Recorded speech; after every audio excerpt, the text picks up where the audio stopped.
Então, Vamos beleza. lá. Primeiramente, boa tarde a todos os heróis aí que se propuseram a estudar cálculo nessa quinta-feira chuvosa de tarde.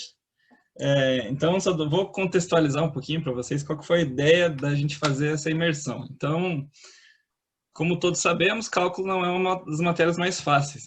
É, então, se você pegar internacionalmente, a taxa de reprovação e a taxa de insatisfação dos alunos com o aprendizado que eles têm em cálculo é uma das mais altas.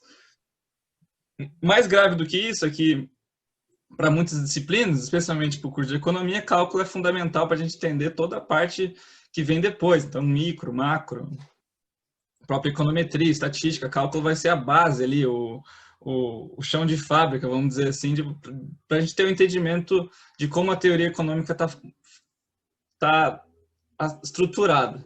Isso, agora que nós temos esse advento aí de data science e tal, então o cálculo ficou ainda mais importante, porque para você realmente entender o que os algoritmos estão fazendo, você tem que entender alguma coisa de otimização. E isso é cálculo.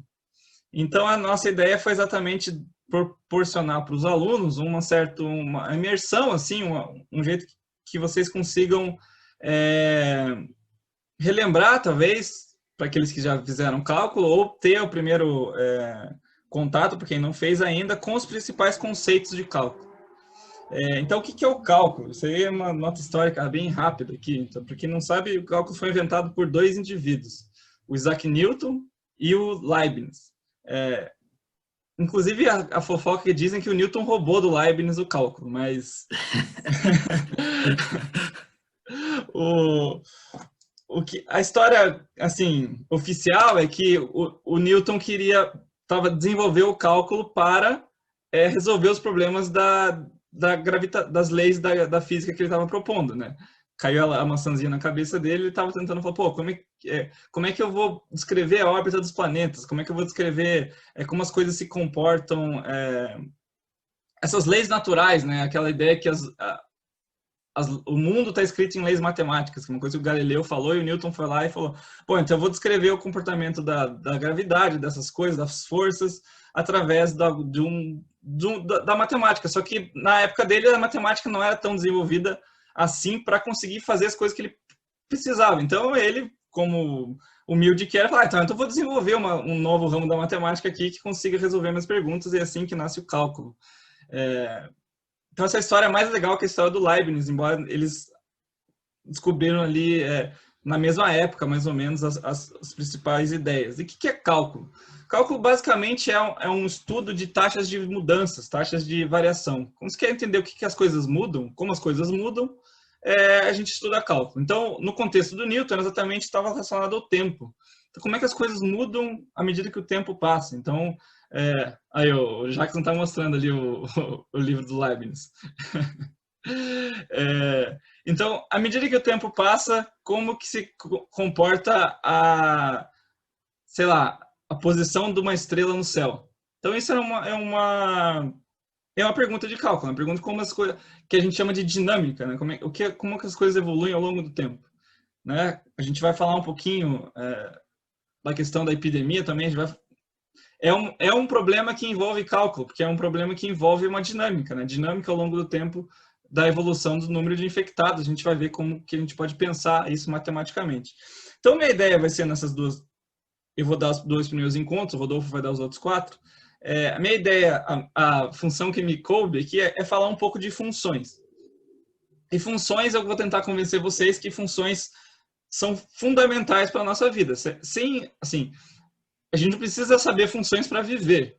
Mas a nossa vida moderna, tudo que a gente está fazendo aqui, tem funções que estão acontecendo para propiciar o que nós estamos fazendo. Por exemplo, vocês recebendo esse vídeo que eu estou mandando aqui para vocês, que eu estou gravando, está sendo transmitido através de transformações lineares, né? Então eu estou falando aqui, o computador está pegando isso, está transformando isso em 0 e 1. Esse 0 e 1 vai estar associado com cores, que vão ser os pixels. Esses pixels estão sendo transformados, né? Que é uma função é uma transformação. Então está transformando a imagem, o som que eu estou falando, em unidades bem pequenas, que são os bits, e isso está sendo transmitido para vocês através da internet, que vai também usar uma série de funções. Isso está chegando a vocês simplesmente porque tem uma série de operações matemáticas que estão acontecendo para chegar aí. Então, a ideia básica assim, é que o cálculo foi fundamental para a ciência moderna, para a engenharia moderna. A gente está sentado, eu, por exemplo, estou num prédio, estou no 6º andar. Esse prédio aqui não cai porque o cálculo foi bem feito por engenheiros, e esses engenheiros devem isso ao Newton, ao Leibniz. Então, a vida moderna está muito... essas benesses, o nosso dia a dia moderno está muito envolvido com a noção de cálculo, tá? E funções, né? Então, como eu falei, eu vou tentar passar para vocês algumas coisas que são fundamentais assim em funções. Então, o que eu vou começar fazendo? Eu vou começar propondo um certo desafio para vocês aqui. E eu vou deixar vocês pensando isso ao longo da aula, e no final da aula eu vou perguntar para vocês se vocês conseguiram responder esse desafio. Então, esse desafio é simples. Como eu falei, as funções estão presentes em todos no nosso cotidiano.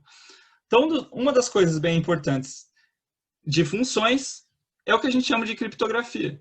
Então, como a gente passa mensagens para outras pessoas de modo criptografado, né, em códigos. A internet está baseada nisso. Então, todas as nossas transações financeiras são criptografadas. O WhatsApp diz que uma mensagem de uma pessoa para outra está criptografada de ponta a ponta. Pode ver no teu WhatsApp aí, vai estar escrito isso. E, basicamente, o que é uma criptografia? É uma função que leva um conjunto de símbolos a um outro conjunto de símbolos. Então, eu vou colocar aqui um código que diz uma coisa meio boba, assim, mas não é o que importa. Eu quero que vocês pensem, à medida que eu vou dando essa aula, vocês vão pensando como é que eu criei esse código. E aí, quem conseguir decifrar o código, o professor Lucas falou que vai pagar um almoço. Brincadeira, o professor Lucas não falou isso, mas quem conseguir decifrar o código, a gente vai pensar em alguma premiação para você. Eu penso em alguma coisa. Talvez uma placa, sei lá. Mas enfim, eu vou escrever aqui para vocês e me avisem se vocês estiverem vendo, tá? Então o código é isso aqui, ó. Então só um minuto, me avisem se vocês estiverem vendo. Então vamos lá. Estão vendo, né? Sim, beleza. Então esse aqui é o código.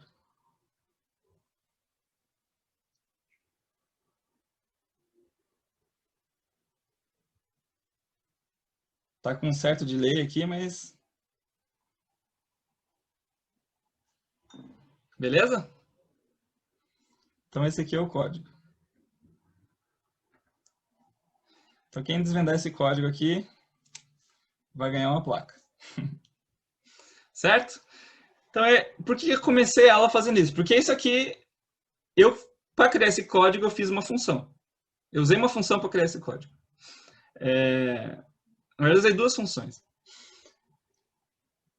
E para quem tem interesse nesse tipo de coisa, eu recomendo que veja o filme Zodíaco. Então, se vocês virem o filme Zodíaco, está na Netflix, inclusive. É a história de um serial killer que, depois que ele fazia as vítimas dele, ele mandava para os jornais cartas criptografadas. Então, ele tinha um código. Então, ele ficou conhecido como Zodíaco exatamente porque ele escrevia o nome dele tudo criptografado e tinha algumas... números do zodíaco, assim, na criptografia dele. Então, é uma função que ele usa. Então, o que eu estou querendo dizer com função? Função nada mais é que uma transformação. Ela pega um conjunto de coisas. Então, o ideal para o nosso curso era eu começar fazendo uma revisão de conjuntos, mas eu vou fazer a revisão de conjuntos à medida que a gente for entendendo o que é uma função. Então, lembra, conjunto, o que é um conjunto nada mais é que um punhado de coisas. Então, se eu tenho 10 canetas, eu tenho um conjunto de canetas. Se eu tenho 20 alunos, eu tenho um conjunto de alunos. É um punhado de coisas, eu tenho elementos dentro desse conjunto. Então, eu tenho 10 canetas e tenho 20 alunos. Ou vamos falar assim, eu tenho 20 notas e tenho 20 alunos. O que é uma função? Uma função vai levar o conjunto de notas ao conjunto de alunos. Aí eu tenho notas e alunos, percebe? É só como se fosse um mapa, uma transformação. Mas a gente vai ver que funções têm alguns aspectos mais elementares, mais importantes, mais particulares do que simplesmente uma relação. Inclusive, relação em matemática é uma coisa mais ampla que função, mas não vamos entrar nesse nível de detalhe. Tá? Então, o que eu vou fazer com vocês agora? Eu quero tirem uma foto desse código aqui, à medida que vocês tentam desvendar. O que eu usei para fazer esse código? Eu usei duas coisas. Eu usei formas geométricas, então você vai ver que tem algumas formas geométricas aqui, e eu usei uma criptografia que o Júlio César usava no Império Romano. Então, o Júlio César usava um tipo de criptografia quando ele fazia as cartas dele para os generais e para as pessoas próximas ao Júlio César. Então, se você procurar no Google, você vai achar lá criptografia Júlio César, e você vai ter uma dica do que eu usei. Mas para não deixar tão fácil assim, eu coloquei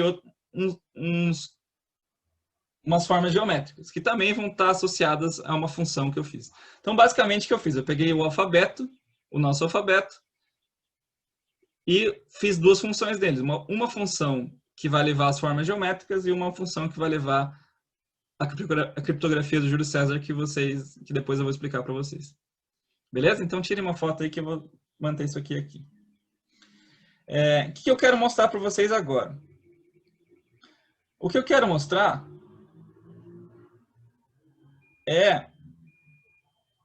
para deixar mais rápido, eu vou mostrar umas notas de aula que eu já tenho prontas aqui, que eu vou falar um pouquinho de modelos. Porque, assim, qual que é a ideia aqui? Nesse curso, a gente vai falar de cálculo. Mas também, como a gente quer entender a ideia de teoria econômica, entender por que a matemática é importante no nosso mundo, a gente vai falar um pouquinho de modelos matemáticos. Por que eles são necessários, por que nós utilizamos eles e por que eles são úteis para o nosso entendimento das coisas. Então, se você pegar qualquer teoria, qualquer tipo de modelo, não só econômico, mas um modelo estatístico, um modelo probabilístico, a ideia é que eles são abstrações do mundo real. Então, por exemplo, quando o Newton foi lá e inventou o cálculo, inventou a física newtoniana, ele estava abstraindo do mundo real. O mundo real não é física newtoniana. Mas, ao criar uma simplificação desse mundo que é extremamente complexo, ele conseguiu fazer uma coisa que é útil para a gente. Então, através da física newtoniana, a gente conseguiu fazer uma engenharia que funcione. Então, por que nós fazemos abstrações do mundo real para tentar entender o mundo real? Porque o mundo real é muito complexo. Como é que eu vou tentar entender o funcionamento de uma economia capitalista que tem 7 bilhões de pessoas fazendo transações entre si? A combinação entre isso dá na casa dos trilhões. Então, para facilitar, para tentar entender esse mundo que é complexo, eu vou fazer simplificações. Então, o que a gente faz? Qual que é a ideia de a gente fazer um modelo matemático? Que é a ideia que nós nos propusemos de fazer nesse curso. Explicar para vocês exatamente como essas funções, como os modelos matemáticos vão ser úteis ao longo da formação de vocês e também no mundo como um todo. Então, o que a gente faz? A gente escolhe aí os principais fatores e relações relevantes ao problema e focamos a nossa atenção apenas neles. Então, por exemplo, eu quero falar sobre inflação. Quais são os principais fatores e relações relevantes ao nosso problema, que é a inflação? Bom, sei lá, posso falar que são os preços, a decisão dos agentes, a política monetária. Então, eu vou me focar só naquilo. Então, esse esquema analítico, análise, vem da ideia de você quebrar um problema em várias partes e tentar compreender as partes em separado. Esse esquema analítico, então, é chamado de modelo econômico ou modelo matemático. Então, o que ele é? Essa abstração que permite interpretar fenômenos complexos. Tá? Qual que é um exemplo? Para mim, o exemplo mais claro disso é um mapa. Então, se eu quero, por exemplo, se eu quero sair da minha casa e ir até, sei lá, o Shopping Miller, e eu nunca fiz esse caminho. Imaginar que eu me mudei e eu quero ir da minha casa até o Shopping Miller. Eu não sei qual que é o caminho agora. Se eu tivesse a representação geográfica de Curitiba inteira na minha mesa, seria inútil, porque primeiro que Curitiba não cabe na minha mesa.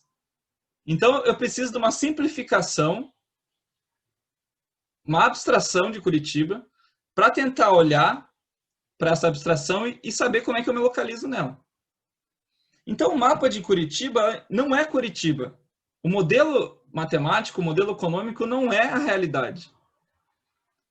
Mas esse mapa, esse modelo, permite que você encontre seu caminho por Curitiba ou encontre as relações que são importantes para você no mundo real. Então, aqui nós temos aqui um modelo abstrato de Curitiba, que é um screenshot de Google Maps. Veja, isso aqui não é Curitiba, acho que todo mundo concorda comigo. Né? Não estamos loucos, isso aqui não é Curitiba. Isso aqui é um modelo abstrato de Curitiba. Isso aqui sim é Curitiba. Na verdade, isso aqui é uma foto de Curitiba, mas vamos deixar claro que isso aqui tem cara de Curitiba. Veja que existe uma coisa bem distinta entre o modelo abstrato de Curitiba e a cidade de Curitiba. Esse mapa aqui me permite que eu faça coisas com ele. Ele é útil para mim. Então, modelos matemáticos eles só são relevantes enquanto eles são úteis. Então, isso é uma coisa que o Milton Friedman falava. Então, enquanto o modelo matemático for útil, enquanto o modelo econômico for útil, ele está servindo para a gente. Ele é bom. Tá? E a gente vai tentar entender isso no contexto de funções. Tá? Então, o que é um modelo matemático? São três coisas. Aqui, se você pegar o livro do Chang lá, Matemática para Economistas, eu tirei de lá. É um conjunto de três coisas. Então, é um conjunto de equações que descrevem a estrutura do modelo. Então, a gente vai ter equações. Né? Equações sendo uma igualdade entre duas coisas. Né? Então, sei lá, y é igual a 2x mais 3. Isso é uma equação. Então, é um conjunto de equações. Então, é o primeiro elemento de um modelo. Segundo elemento é o quê? Ele relaciona o número de variáveis entre si. Ao relacionar essas variáveis entre si, essas equações vão dar forma matemática ao conjunto de hipóteses analíticas adotadas. Por exemplo, se eu falo que a minha riqueza depende ou cresce com meus ativos. Então, minha riqueza, vamos chamar de riqueza de W, que é o wealth em inglês, e meu ativo vou chamar de A. Então, para eu modelar como que minha riqueza cresce com o meu número de ativos, eu coloco lá W é igual a F, ou seja, uma função, abro parênteses A. Minha riqueza é uma função dos meus ativos. Então, o que eu estou fazendo? Eu tenho um conjunto de equações que descrevem a estrutura do meu modelo. Eu estou relacionando minhas variáveis de forma analítica ao conjunto de hipóteses que eu tenho. Eu não conheço o mundo. O mundo, para mim, é desconhecido. Eu estou tentando entender o mundo. Como é que eu entendo o mundo? Eu vou tentar ter hipóteses. Essas hipóteses vão tomar forma matemática através desses modelos. Por fim, o que eu faço? Através das aplicações de operação matemáticas relevantes nessas equações, a gente pode derivar conclusões que sigam logicamente dessas hipóteses. Então, qual que é o poder da matemática? O poder da matemática é, uma vez que você colocou no papel uma forma funcional das suas ideias, então você tem ideias que estão aqui na tua caixa craniana, no teu HD. No momento que você colocou isso no papel, escreveu ela em forma matemática para tentar explicar, por exemplo, o fenômeno da inflação, isso vai fazer com que as regras axiomáticas da matemática, ou seja, as regras formais da matemática, sejam aplicadas ao seu pensamento. Então, deixa de ser uma coisa apenas suas ideias, e se torna, está disponível para as outras pessoas testarem. Então, quando você fala, eu acho que a inflação se comporta dessa maneira, entrega isso ao mundo, entrega isso à lógica matemática, todo mundo pode ver que a inflação se comporta dessa maneira, seguindo as premissas lógicas que você estabeleceu ali. Então, todo mundo vai concordar, desde que concorde com as suas hipóteses. Então, de certa forma, os modelos matemáticos eles são muito claros, embora não sejam fáceis de entender, eles são muito claros no sentido que, uma vez que você entendeu o modelo, todas as pessoas vão chegar a conclusões parecidas, porque isso vai seguir de passos lógicos encadeados, que é a beleza da matemática. Beleza? Então, isso foi uma rápida introdução a modelos matemáticos, porque eles vão ser importantes, por exemplo, quando a gente falar. Eu vou falar de funções falando sobre epidemia.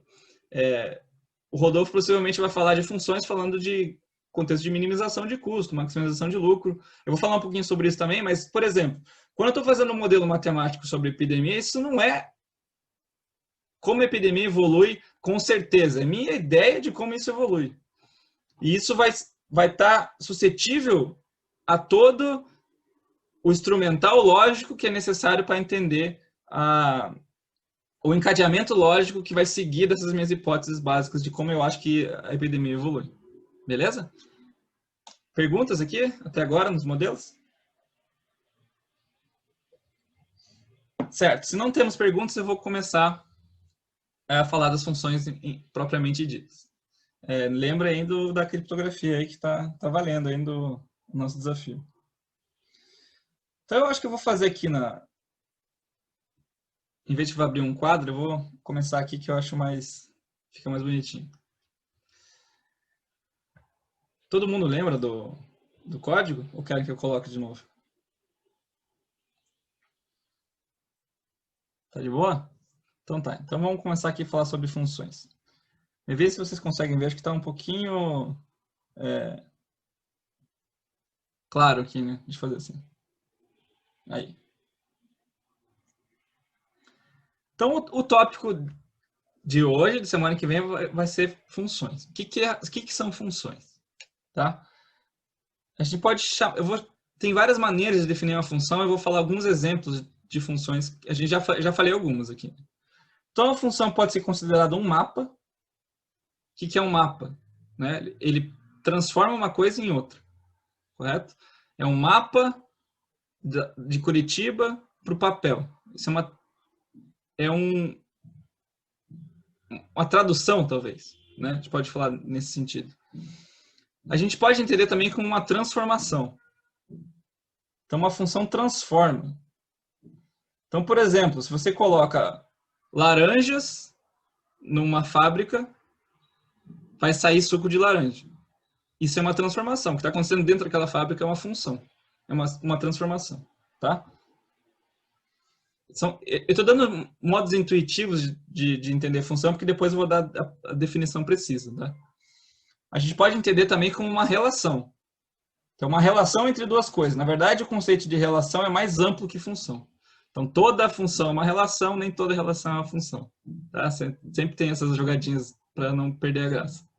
Tá? Mas, de qualquer forma, é uma relação entre duas coisas. Por último, a gente vai falar que é uma regra.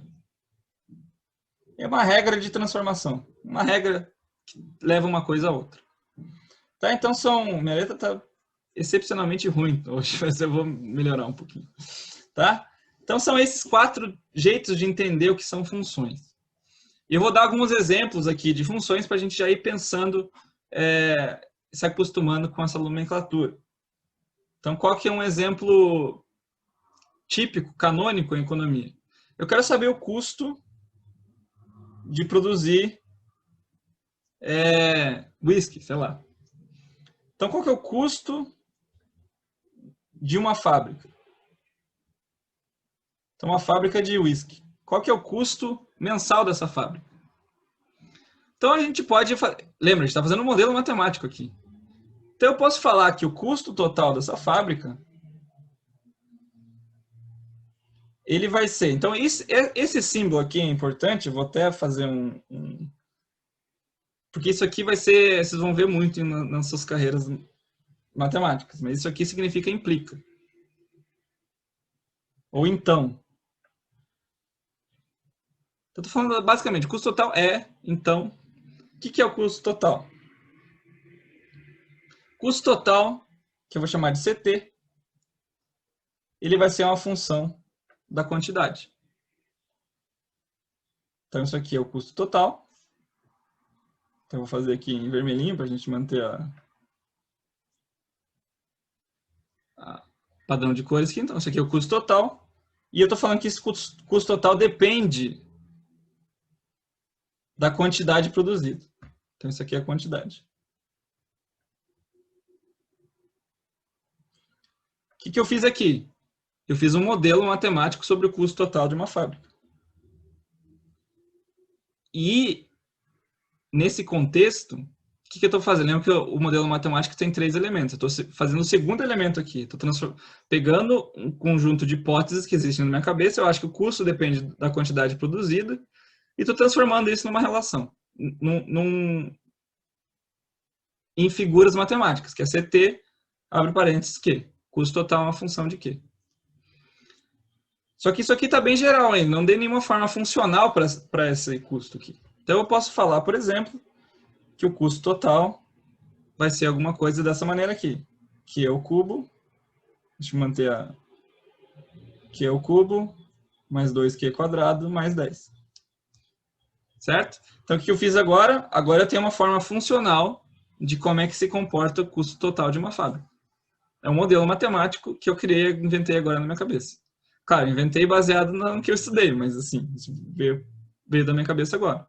É um conjunto de hipóteses sobre o comportamento do custo de uma fábrica. Uma vez que você concorda que o custo total de uma fábrica pode ser modelado dessa maneira aqui, você aplica operações matemáticas nisso e você pode encontrar, por exemplo, o custo máximo, o custo mínimo.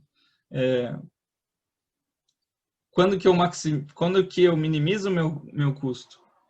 Todas as operações são operações fundamentais em cálculo, que vocês vão ver nessa imersão, estão baseadas na ideia que a gente aceita que isso aqui pode modelar o custo total de uma fábrica. Certo? E eu posso ir além. Eu posso falar, bom, o custo total de uma fábrica é esse. Eu posso falar também que a receita de uma empresa, e eu também posso modelar ela ou representar ela através de uma função. Então, a receita dessa fábrica de whisky, né, o João Andante. Qual que é a receita dessa empresa? Eu posso falar que a receita dessa empresa, vou colocar aqui receita, de novo, coloquei isso aqui como só para mostrar que implica que está conectado, né? Eu não estou sendo extremamente formal aqui, estou tentando ser mais didático. Que é a receita da empresa, vou chamar de R, é uma função de V. O que é V? V são vendas. Então aqui eu vou chamar de vendas. Isso aqui é a minha receita. Então agora o que eu fiz? Eu criei um modelo matemático para a receita. A receita da fábrica. Quanto que a fábrica vende, quando a fábrica ganha de dinheiro por mês. Bom, isso depende das vendas. É uma função das vendas. Isso é uma opinião minha. Claro, baseada na teoria. Mas enfim, eu criei aqui que a receita da fábrica depende simplesmente das vendas. Mas, de novo, isso aqui não está muito específico ainda. Está bem abstrato, bem geral ainda. R é uma função de V. Eu posso, de novo, dar mais estrutura para isso. Então, eu posso falar que a receita total da fábrica é uma função das vendas. Então, eu vou falar que é 10 vezes as vendas. Então, se eu vendo uma unidade, eu ganho 10 reais. E o que eu fiz aqui? Vocês vão perceber que eu omiti o preço, né? O preço seria isso aqui. Mas se eu vendo uma unidade, eu ganho 10 reais, eu estou omitindo isso aqui. Então, o que eu fiz? Eu estou impondo que o preço está fixo. Então, sei lá, nesse mês eu consigo só vender as coisas que eu tenho a 10 reais. Então, aqui está o preço, mas o preço aqui está fixo. Então, de novo, eu estou impondo uma série de estruturas, um conjunto de hipóteses, que não são necessariamente válidos, mas assim, eles são úteis na medida que eles me permitem entender o problema que eu estou envolvido.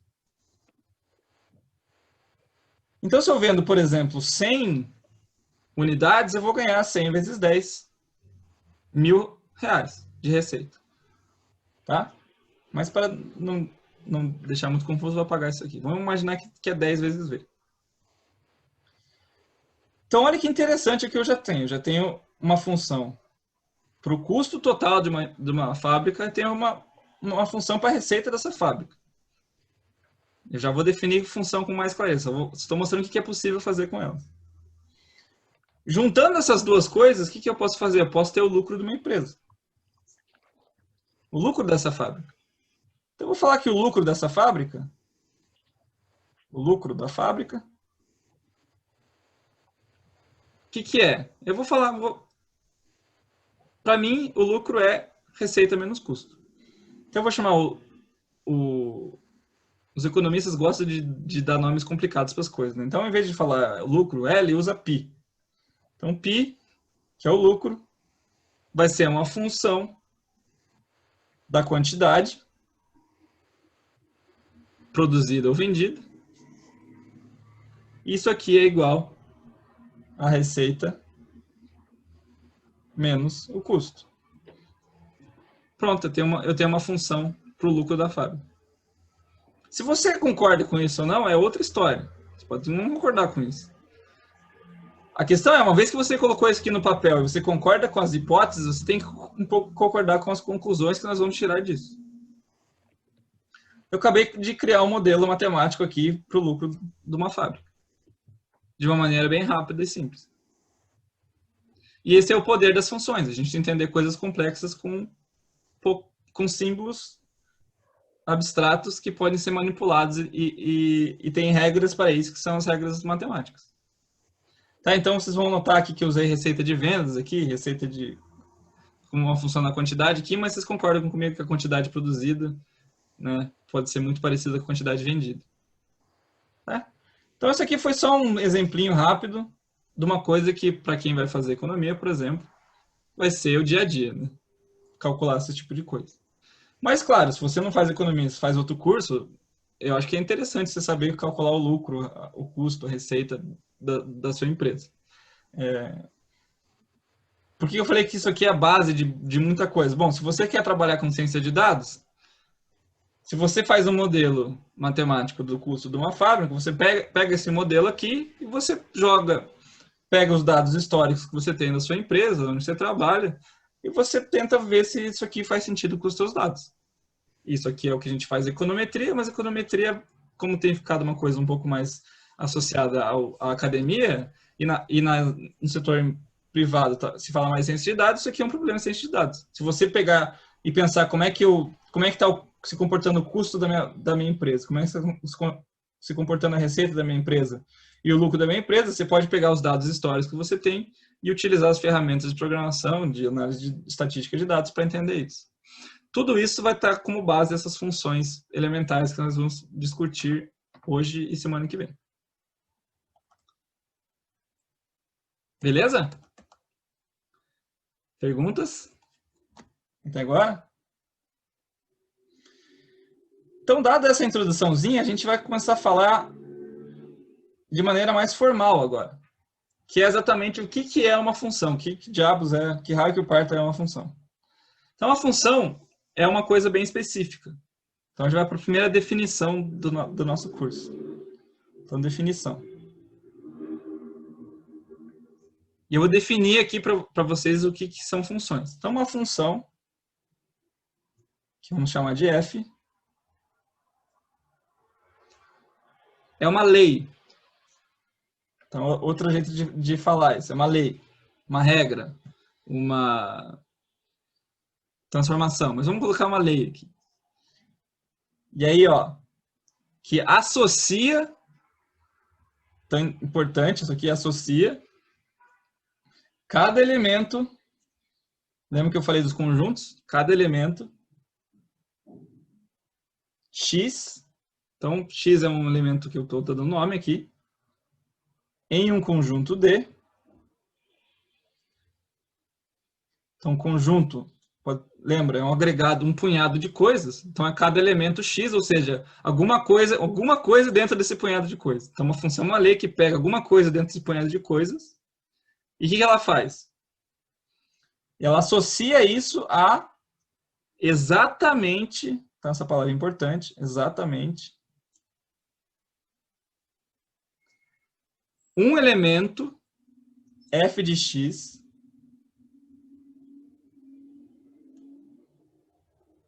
no conjunto E, ou seja, no outro conjunto. Então, conjunto E. Então, o que é importante dessa definição aqui? Então, vamos sublinhar aqui, ó, a função f é uma lei, ou seja, uma regra, que associa, lembra a questão da relação, uma relação entre duas coisas. Então, cada elemento X, então uma coisa específica dentro de um punhado de coisas, em um conjunto D, exatamente, então exatamente eu vou fazer um azul, depois eu vou fazer um amarelo em cima. Um elemento f de x em um conjunto E. Então, por que eu estou reforçando a ideia de exatamente? Tá a bandeira do Brasil aqui, tá ok? Por que exatamente? Porque o que vai diferenciar uma função de uma relação, por exemplo, uma relação é uma coisa mais ampla, lembra que eu falei isso? Uma relação entre duas coisas.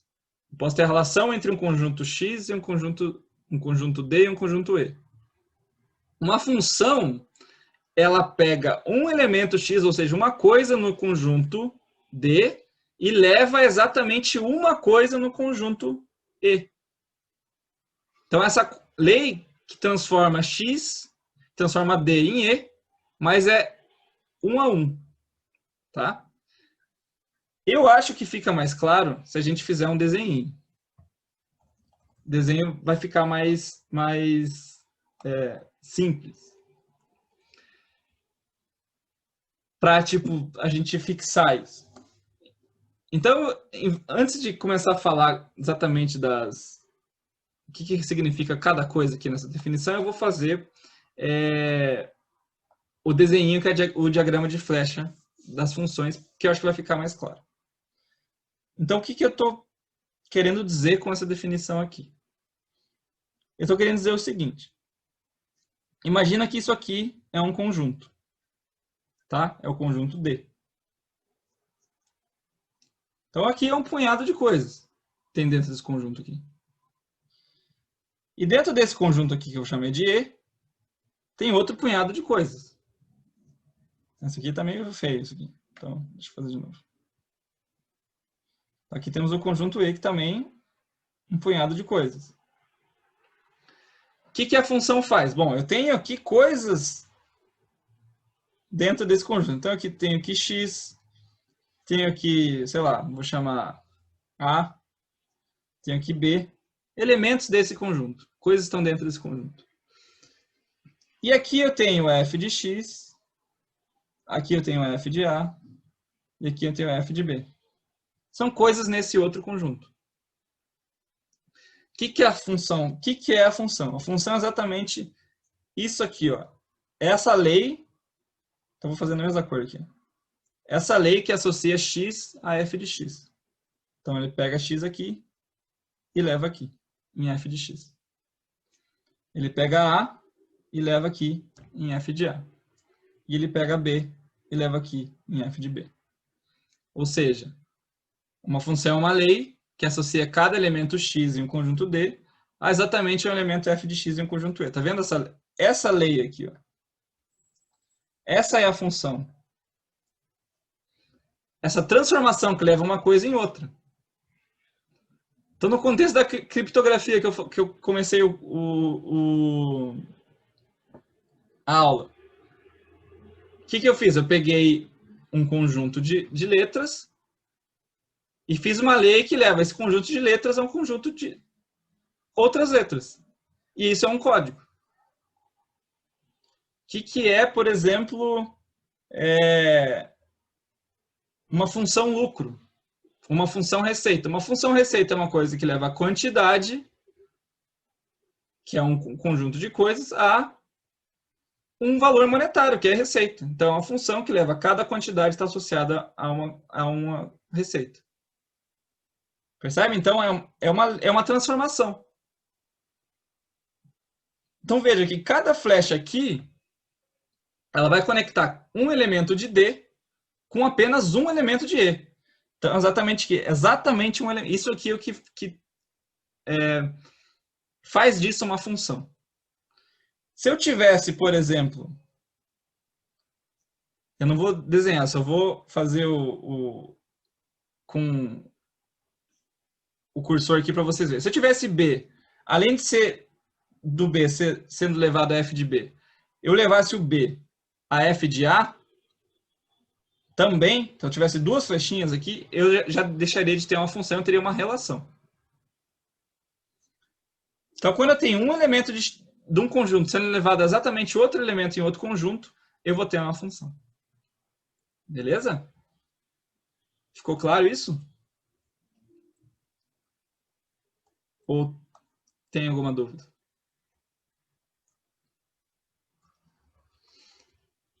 Então tá. Então eu vou mostrar outra representação de função que eu acho que também é importante. Então eu vou botar aqui representações.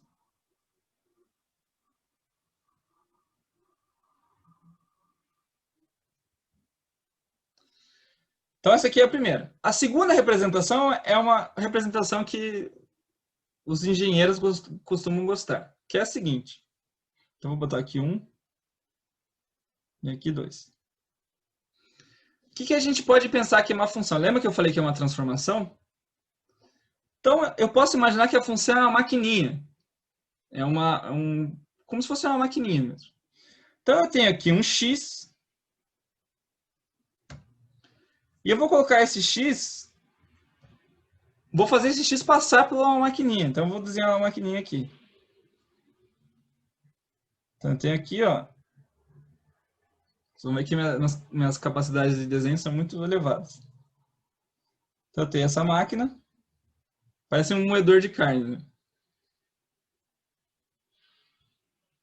Então eu coloco o x nessa máquina, que é exatamente a função. E essa máquina gospe uma coisa transformada, que é o f de x.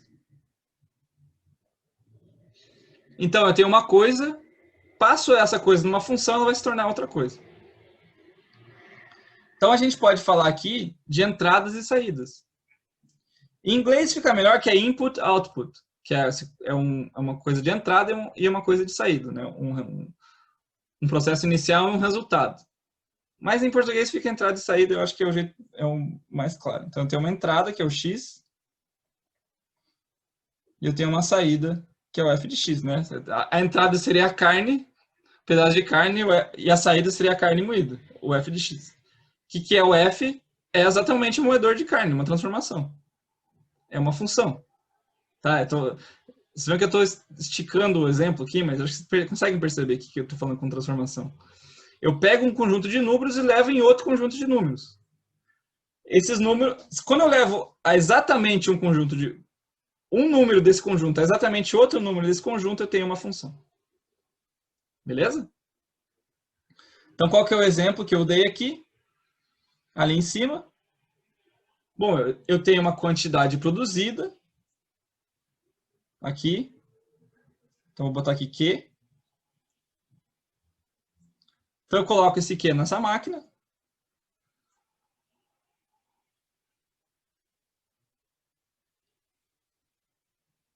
Então, a maquininha aqui, bonitinha.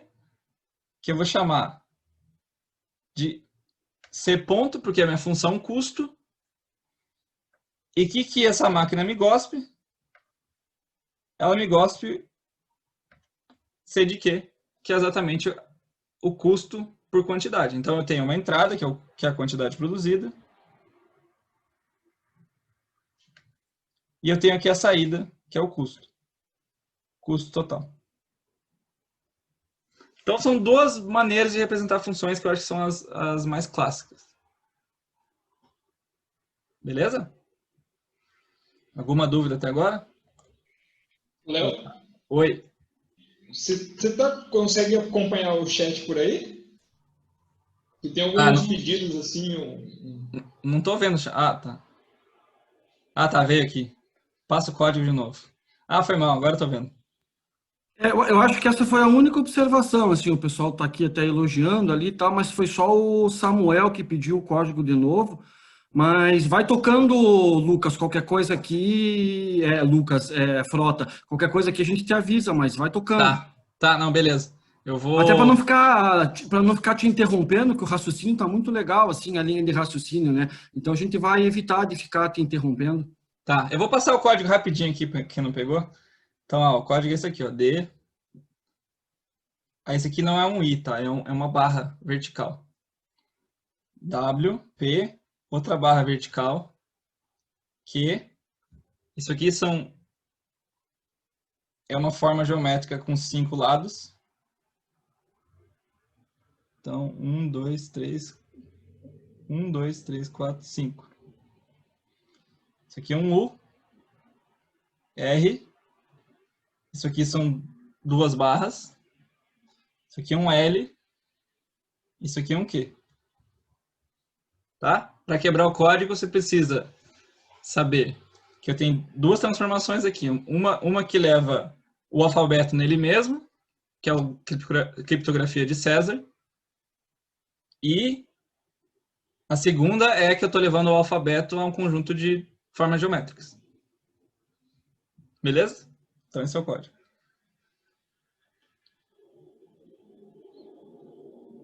Então, beleza.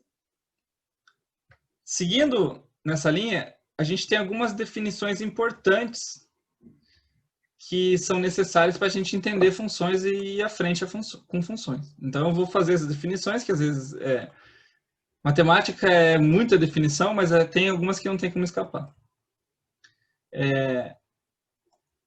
Quais são elas? Então, eu vou falar 2 das mais importantes, que vocês vão ver extensivamente, que é o domínio e a imagem.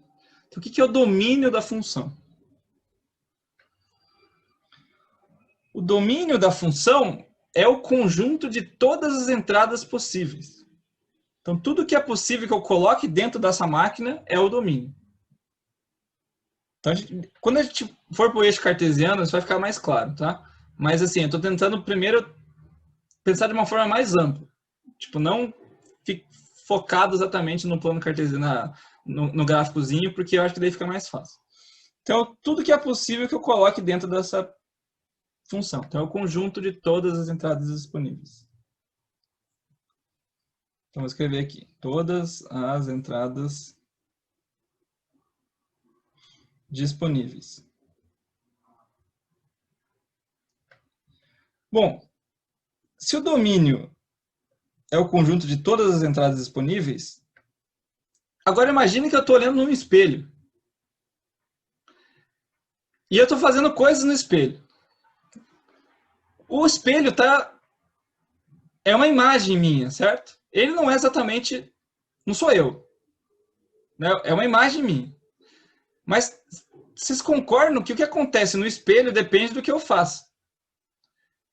Então, tudo que acontece no espelho está meio que limitado pelo que eu faço aqui do outro lado do espelho. Né? Um dia eu não vou acordar e não vai estar o Brad Pitt no espelho. Nem o George Clooney, vai ser eu. Né? Pô, infelizmente, talvez. Então, tudo que acontece na imagem depende do domínio. Mas o que é imagem, então? Imagem é exatamente o conjunto de todas as saídas possíveis. Então, o que acontece no espelho depende das entradas. Então, eu tenho o domínio, que é tudo que é possível que eu coloque na máquina, e a imagem, que é tudo que é possível que saia da máquina. Então, é o conjunto de saídas possíveis.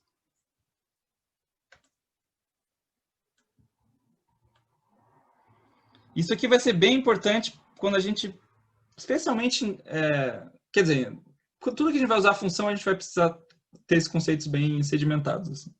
Domínio e imagem. Então, é o conjunto de todas as saídas possíveis. Então, por exemplo, nesse contexto aqui da quantidade do custo total, qual que é o domínio? Então, vou fazer aqui com cores. Aqui. Qual que é o domínio aqui? O domínio exatamente é as quantidades. Quais quantidades eu posso colocar dentro dessa máquina? São possíveis que sejam colocadas dentro dessa máquina. Isso é o domínio. Qual que é a imagem? A imagem é exatamente o que é possível que saia dessa máquina, que é o custo total. Então veja, que eu vou falar aquela coisa do espelho, né? Uma coisa depende da outra, está limitada pela outra. Tá? Então, domínio e imagem é importante. Qual que é outras nomenclaturas importantes que a gente defina bem aqui? O que é f de x, por exemplo? Então, vou colocar aqui, sei lá, definições para a gente... Só para depois, quando eu passar isso aqui para vocês, vocês lembrarem disso. O que a gente precisa definir também? Bom, o que é f de x? Bom, f de x, o que isso significa? É o valor da função f quando ela está sendo abastecida por x. Então, é o valor da função em x. Então, nesse contexto aqui, o que é f de x? Olha, eu coloquei x, uma entrada aqui, e foi cuspido f de x, a saída. Então, olha só. F de x é o valor, isso aqui, só que o valor não apareceu o valor, né? O valor da função em x. Beleza? Então, essa é uma coisa importante para a gente ter clareza também.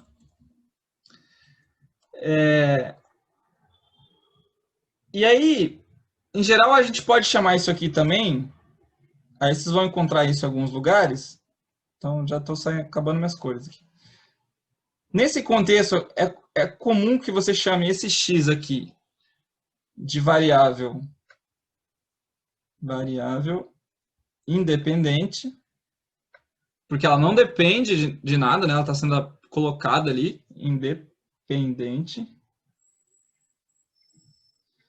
E f é a variável, ou seja, f de x vai ser a variável dependente. Então, f de x, que é o resultado, é a variável dependente. E aí, o que é legal aqui, já introduzi. Se x é um número e f de x é outro número, eu posso igualar f de x a outra coisa. Então, eu posso falar que f de x é igual a y, por exemplo. Posso? E aí eu vou ter aqui que eu tenho uma variável independente, que eu, quando eu coloco ela nessa transformação, ela vai me cuspir uma variável dependente, que é exatamente y. Então, essa aqui é uma variável dependente. Beleza? Então, isso aqui vocês vão encontrar bastante, especialmente na parte de estatística, se fala bastante de variável independente e variável dependente. Tá? Independente porque você coloca isso no... Ela não depende da função para... Ela não está limitada pelo comportamento da função, já a variável dependente está. Beleza? Até agora, dúvidas?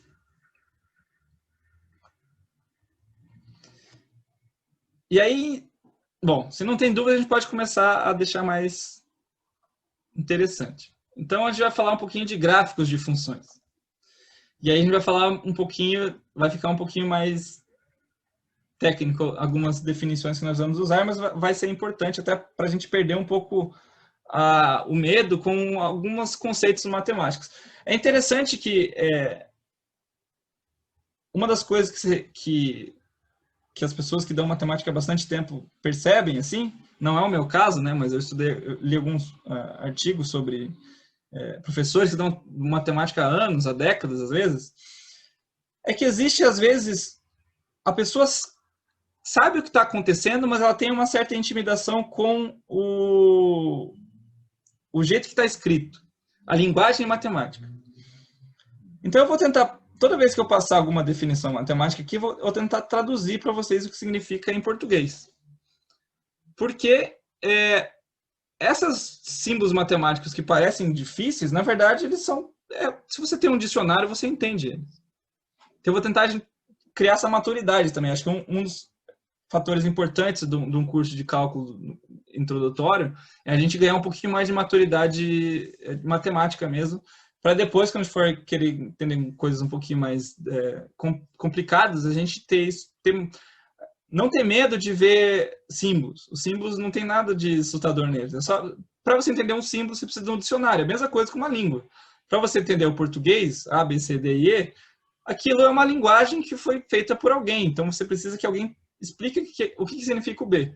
Quando a gente fala X, pertence àquelas símbolos peculiares que a matemática tem, de novo, é um dicionário que a gente precisa. Então, por que eu falei isso? Porque a gente vai definir o que é um gráfico de uma função aqui. Eu vou fazer alguns gráficos, mas eu vou dar a definição formal de gráfico. O que é um gráfico? Então, a definição, eu vou abreviar para def aqui. Definição de um gráfico. Então, seja f uma função qualquer. Então, se f for uma função, e eu vou falar que ela tem domínio A, tá? Então, o domínio dela, ou seja, o conjunto do que é possível de ser colocado nessa função, é o conjunto A. Então, se f for uma função com domínio A,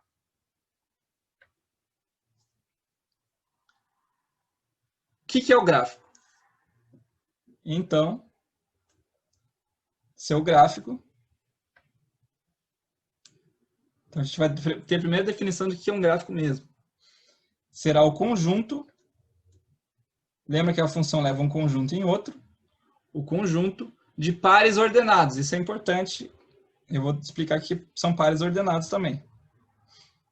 Num curso, claro, se fosse um curso extenso, a gente começaria passo a passo por cada definição. Como a gente está fazendo uma coisa mais dinâmica, esses conceitos que estão surgindo, eu vou explicando ao eles surgirem.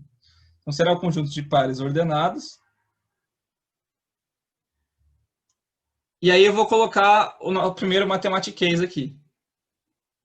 Então, como é que eu vou mostrar isso para vocês? Então, você abre uma chaves. Eu sou meio ruim em escrever chaves, mas vamos abrir essas chaves aqui. Então, o par ordenado eu vou escrever aqui. Então, é x, f de x. O que é um par ordenado? É bem simples. São dois números que têm uma ordem. Vem um primeiro, vem outro depois. Exatamente aqui. Eu tenho dois números, x e f de x. Vem um primeiro, vem outro depois. Tá? E aí eu tenho uma barrinha aqui. Deixa eu escrever a barrinha mais bonita. Tem essa barrinha. Eu tenho x. Eu tenho esse ezinho aqui. Eu tenho d. E eu fechei o conchetes. As chaves. Aí você fala, pô, mas que diabo você escreveu agora? E como eu falei, é uma linguagem. É só entender a linguagem. Tendo um dicionário, a gente entende qualquer livro de matemática. Pode ser que você não entenda um raciocínio, mas pelo menos os símbolos dá para entender. Então, o que é isso aqui? Isso aqui é um par ordenado. Lembra o que é um par ordenado? Como o nome diz, é um par, ou seja, são duas coisas que têm uma ordem. Então, eu tenho primeiro essa e segundo essa. Então, sempre que eu colocar isso assim, vai ser respeitada essa ordem. O que significa essa barra vertical aqui? Isso aqui significa tal que. Não é tal ok, não. É tal que. Se fosse tal ok, seria outro símbolo, talvez um arminho, sei lá. Mas é só o tal que. Aí aqui tem x, ou seja, o x que está aqui. Esse ezinho significa pertence. Então, pertence. Isso aqui, esse D é o conjunto D.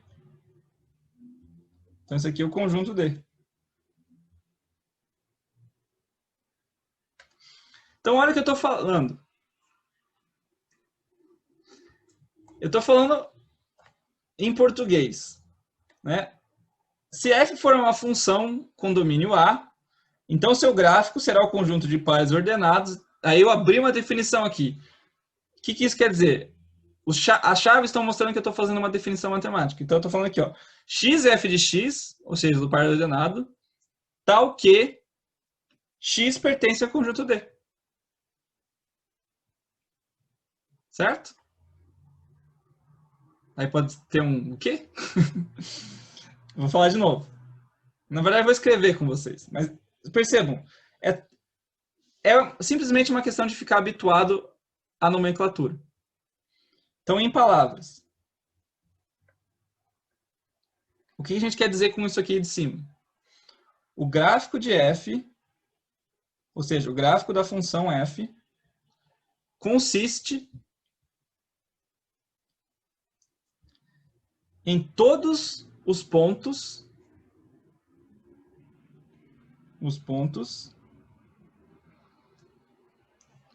xf de x do plano coordenado. Lembra que eu falei que ia falar de plano cartesiano? Vamos falar agora. Do plano coordenado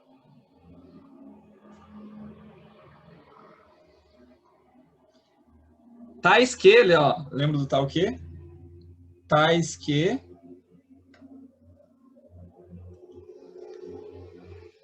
aí vem o y igual a f de x que eu usei lá em cima, y igual a f de x, lembra? F de x é uma transformação no número, eu posso chamar isso de qualquer coisa que eu queira, eu vou chamar de y. Quero chamar de z, de w, de bolinha, não tem problema. A convenção é chamar isso de y. Então, tais que y igual a f de x, e x está no domínio f, no domínio de f.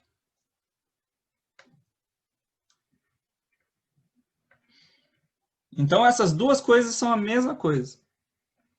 O gráfico de f consiste em todos os pontos x, f de x, do plano coordenado, que eu vou explicar agora, tais que y igual a f de x, então é a primeira condição, e x está no domínio de f. Então, olha só. Eu vou desenhar o gráfico e a gente vai explicar o que é plano cartesiano, que é essa questão do plano coordenado. Então, por que a gente está chamando de x e y? Lembra que x é um conjunto? Perdão, D é um conjunto?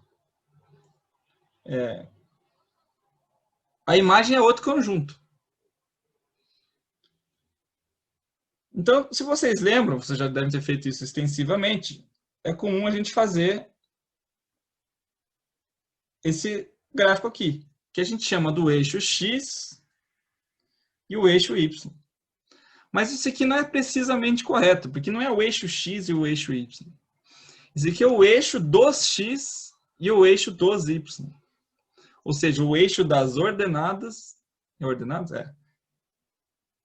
Eu sempre confundo, mas enfim, é o eixo dos x e o eixo dos y. Os elementos x podem assumir valores nesse eixo. E os elementos y podem assumir valor nesse eixo. X e y não importa o nome que você coloque aqui. Você pode colocar, por exemplo, W e Z. Não tem problema. É simplesmente convenções. Você quer chamar isso aqui de φ, isso aqui de π, você pode fazer o que você quiser. Convencionou, então a matemática está cheia de convenções que a gente costuma usar. Esse eixo horizontal a gente chama de eixo x. E o eixo vertical a gente costuma chamar de eixo y. Mas o que é esse eixo, enfim? Bom, aí tem uma leve digressão que eu vou ter que fazer com vocês aqui de 5 minutos. Da evolução da matemática, mas é rapidinho. Como é que a gente aprende a contar? Então, quando a gente é criança, a gente conta com os dedos. Às vezes eu ainda conto com os dedos, assim, então pode ser que eu não superei a minha infância ainda. Então a gente começa a contar, a gente fala, eu tenho 3 maçãs. Então eu falo, tenho 1, 2, 3 maçãs.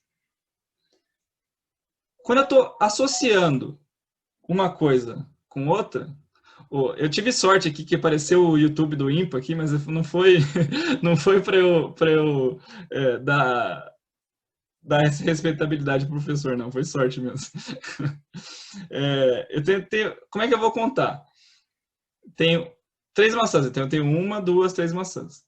Isso aí, em matemática, a gente chama que é o conjunto dos números naturais. Né? Quais são os números naturais? O que é natural para a gente? Como a gente conta? 1, 2, 3, 4, 5, 6, 7, 8, 9. Isso até o infinito, né? A gente pode contar até o infinito. Então, vamos contando. Depois dos naturais, a matemática foi evoluindo e teve os números inteiros. Então, além de 1, eu posso ter menos 1. Então, eu tenho 1, 2, 3, 4, 5, até 0, menos 1, até... De 1 a mais até o infinito, menos 1 até o infinito e 0. São números inteiros. Depois eu tenho os números racionais, que eu estou dividindo as coisas. Aí tem uma coisa do Pitágoras lá. Não vem muito ao caso agora, do triângulo e tal. Então, se eu consigo dividir uma coisa para outra, tem uma fração, né? 4 divididos por 2 é uma fração, 3/4 é uma fração, são os números racionais. É o número inteiro dividido pelo outro. A matemática foi evoluindo e chegou nos números irracionais, que é o seguinte, pô, tem números que eu não consigo representar em fração. Por exemplo, raiz de 2, π, não consigo representar como um número dividido pelo outro. Então, se inventou os números irracionais. Então, eu tenho os naturais, os inteiros, os racionais e os irracionais. Por que a gente tem essa reta? Né? Percebem que tem essa reta, e essa reta não tem furos nessa reta. Então, se eu for fazer uma conta, 1, 2, 3, 4, eu teria vários furos aqui. Então, eu teria 1, 2, 3, 4. Certo? Tem pulos. Né? Da mesma forma que os inteiros. Mas eu tenho também frações, né? Se eu tenho entre o 1 e o 2, eu tenho uma fração aqui, que é 1/3. Não, 1/3 não. 2/3. Eu tenho 2/3 aqui, que é uma fração. E eu tenho várias frações entre esses números aqui, certo? Que são os números racionais. Só que tem números que eu não consigo representar por frações. Então, entre o 1 e o 2, eu tenho aqui os números racionais, que são as frações. Só que ainda tem furos nessa reta, né? Reta, porque eu tenho números que eu não consigo representar por frações. Esses são os irracionais, que eu vou colocando aqui dessa maneira. Então, à medida que a matemática foi evoluindo, ela foi preenchendo essa reta, tá? Que é uma representação geométrica dos números. Até que chegou no século XVIII, a gente teve os números reais, que são a união de todos esses últimos conjuntos, os naturais, os inteiros, os racionais e os irracionais. Quando eu pego todos esses números, eu preencho essa reta aqui e eu vou ter exatamente toda essa reta preenchida. Eu tenho uma reta cheia, inteira. E assim eu consigo representar qualquer tipo de número. Então eu tenho uma reta dos números reais. Por que eu falei isso? Porque se convencionou, ou se chegou à conclusão, historicamente, que para você representar alguns tipos de funções, ou alguns tipos de geometrias, ou alguns tipos de cálculos, é interessante você colocar representações, pegar esses números e transformar esses números numa forma geométrica. Então, a conexão entre a álgebra e a geometria foi um grande avanço na matemática. Então, os números estão conectados com formas. Então, eu tenho um número, um par ordenado 1 e 2, é um ponto no espaço. Então, para vocês pirarem um pouco hoje à noite a tarefa é o seguinte, vocês olhem para o céu, para o espaço, né, se o tempo deixar, e vocês imaginem um par ordenado ali. Ou seja, vocês imaginem esse eixo cartesiano no espaço. Imaginem que o espaço é plano, né? A Terra é plana. Vamos fazer esse exercício. Imaginem que o céu em cima é plano. Se você coloca esse eixo cartesiano ali, o x e o y, cada estrela vai ser um ponto no espaço. E eu posso representar esse ponto no espaço com um número, um par ordenado. Eu posso falar, aquela estrela está no ponto 1, 2. Aquela outra estrela está no ponto 3 e 4. Percebe? Eu conectei a matemática com a física. Então, isso é uma coisa que foi muito importante na história da evolução da matemática, conectar os números com as formas geométricas, com a realidade de concreto. Tá? Então, é por isso que a gente faz essa XY aqui, porque a gente está conectando uma coisa que é abstrata, que são os números, com outra coisa que também é abstrata, que é as formas geométricas, mas a gente permite visualizar da forma para as coisas que nós estamos fazendo na abstração. Então, o par ordenado nada mais é que o conjunto dos números reais, ou seja, o conjunto de todos esses números que eu falei aqui, e em união com o conjunto dos mesmos números reais, mas em outra direção. Percebem? Então, eu tenho uma direção de números reais, que é o x, e eu tenho outra direção de números reais, que é o y. E com essas duas direções, eu consigo me achar. Então, o GPS, por exemplo, está fazendo isso. Eu tenho coordenadas em direções diferentes. cada coordenada tem um eixo, esse eixo tem números. Em cada ponto nesse número é um espaço, uma localização. Tá? É meio viagem isso, mas assim, acho que é importante para a gente só entender de onde surgem essas coisas aqui. Então, enfim, nós temos o plano coordenado aqui, que é a união de dois conjuntos. O conjunto de números reais na direção horizontal e o conjunto dos números reais na direção vertical. Então, deixa eu apagar isso aqui e fazer de novo. Então, o que é um gráfico? O que é um par ordenado? Bom, par ordenado é... Isso aqui ficou feio. O par ordenado é exatamente... Por que ele tem que ser ordenado? Porque a posição 1 e 2 é muito diferente da posição 2 e 1. Concorda? Se tem uma estrela no céu lá, a posição 1 e 2 é uma estrela. A posição 2 e 1 é outra estrela. Então, a ordem importa aqui. Então, eu tenho vários pontos aqui. Eu tenho um ponto aqui, x, f de x. Então, x1, f de x1. Ou seja, aqui está x1 e aqui está f de x1. Lembra que eu falei que f de x1 é y. Então, é y1.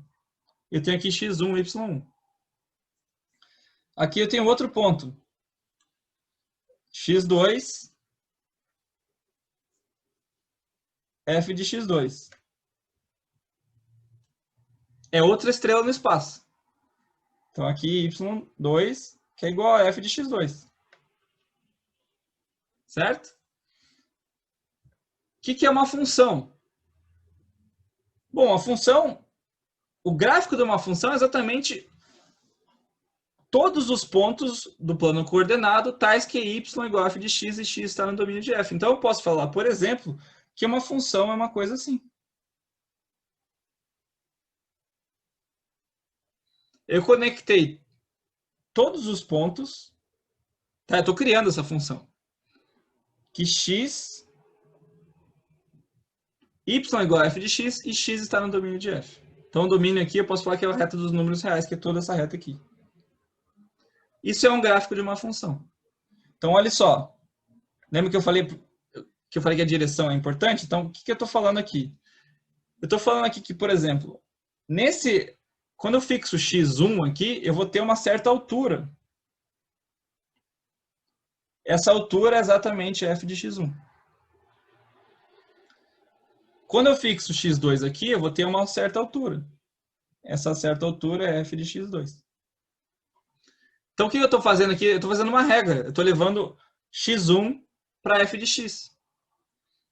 Então, o que eu estou fazendo aqui? Qual que é a regra? Exatamente isso aqui, ó. Essa reta aqui, que eu vou chamar de f de x. Ela leva esses números aqui a esses números aqui. Beleza? Tá claro isso? Tá fazendo sentido? Ou tá muito abstrato?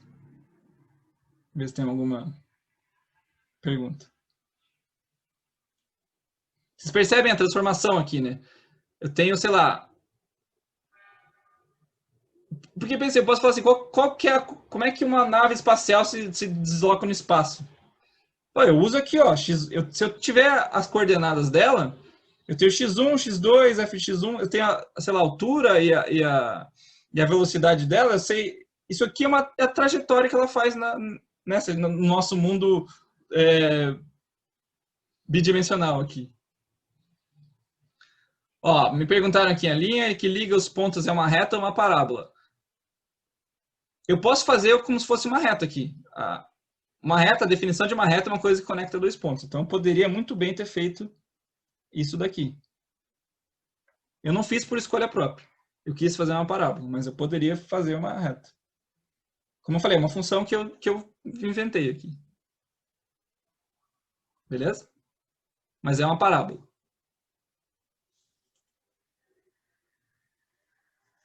Deu para entender? Deixa eu só botar para carregar no computador aqui. Mas aí o que fica legal é que eu vou definir com vocês agora exatamente domínio e imagem. Eu acho legal, pelo menos. Então, o que é o domínio da função? O que é a imagem da função? Isso aqui, os alunos que fizeram cálculo comigo responderam uma série de questões assim. Como é que eu acho o domínio e a imagem numa função? Olha só. Eu tenho aqui que a minha função vai de x1 a x2. Então, isso aqui são os números possíveis que podem acontecer nessa função, certo? É isso aqui. De x1 até x2. Então, ela está assumindo valores nesse negócio aqui.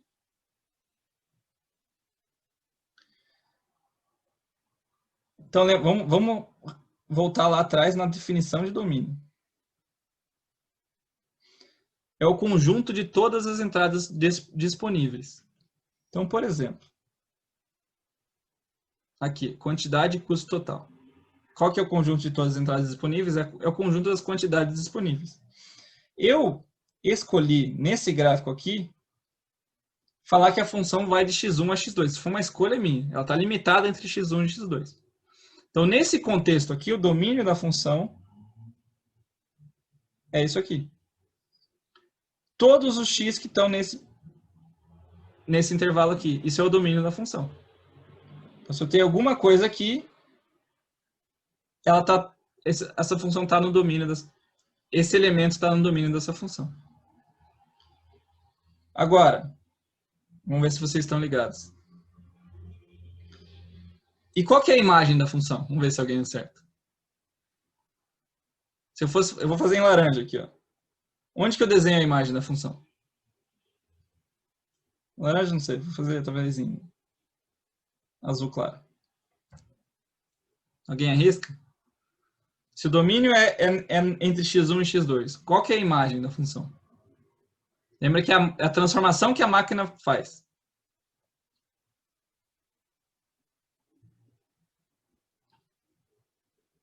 Vou dar mais 30 segundos.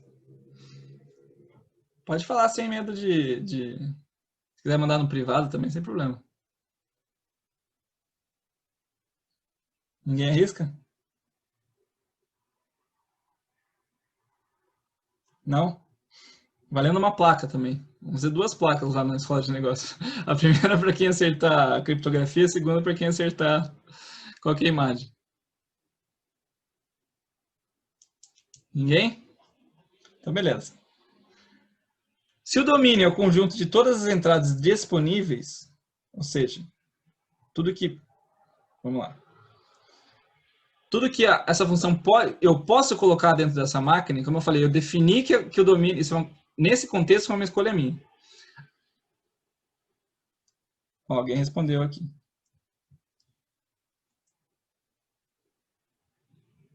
Exatamente. Responderam é entre y1 e y2. É a imagem dessa função. E por que, uma vez que eu defini o domínio, a imagem é exatamente isso aqui. É o que está nesse intervalo aqui. Essa é a imagem da função. E veja, lembra que eu falei, a imagem, como uma imagem do espelho, ela está restrita ao que o domínio faz, o que eu estou fazendo desse lado do espelho. Então, se o domínio está entre x1 e x2, ele está limitando o que a imagem vai poder fazer. Então, se eu falei, isso foi uma escolha minha, como eu falei, eu estou impondo que o domínio está entre x1 e x2. A função vai assumir valores nesse contexto aqui entre y1 e y2. Então, aqui a gente tem domínio e a imagem. E isso aqui é particular dessa função. Então, isso aqui é uma possibilidade. Eu vou até fazer um esquema assim, ó. Esse domínio e essa imagem, isso aqui é uma possibilidade.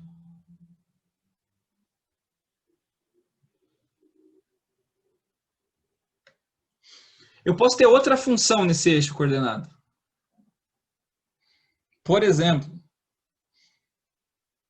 eu espero que não fique tão carregado assim, mas eu posso ter a função y igual a x, por exemplo. Lembra, é um conjunto. Eu posso colocar quantas funções eu quiser nesse plano ordenado aqui. Eu posso ter quantas estrelas eu quiser, quantos aviões eu quiser no céu. Então, eu coloquei aqui essa função y igual a x.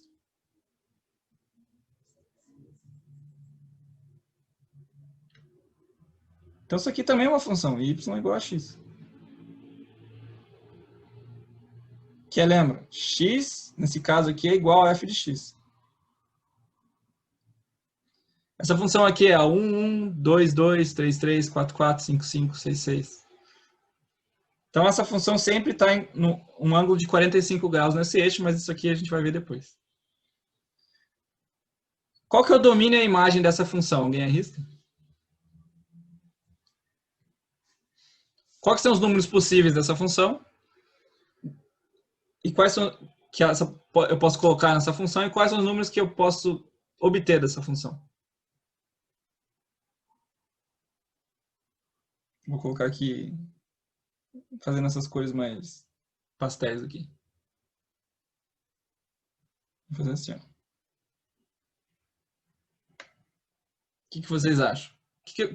Quais valores essa função pode assumir? Lembra que o eixo x, ele é do menos infinito ao mais infinito. Lembra? Ele tem todos os números reais.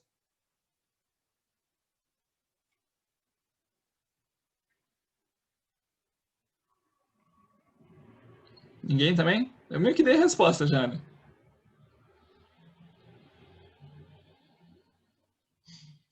Veja só. O que é o domínio? Tudo que é possível. Os valores possíveis que essa função assume. Vocês vão concordar comigo que essa função pode assumir. Isso aqui eu estou sendo restrito pelo meu espaço aqui do tablet aqui, mas eu deveria desenhar isso aqui do menos infinito ao mais infinito. Eu tenho domínio dessa outra função aqui.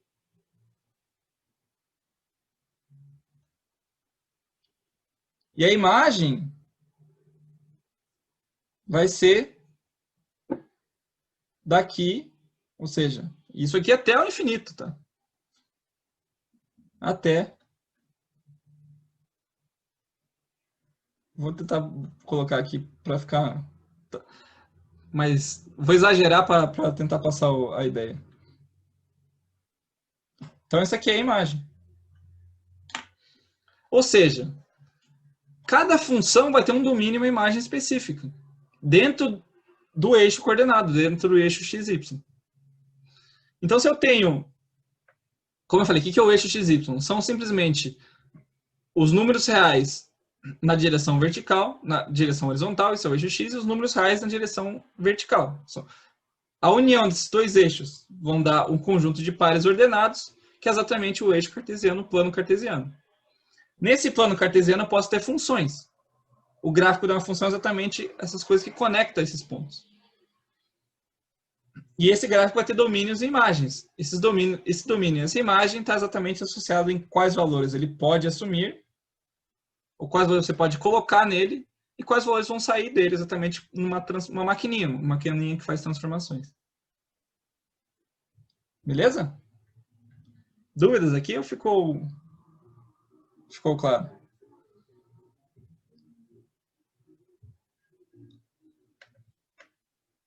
Então, beleza. Então, eu vou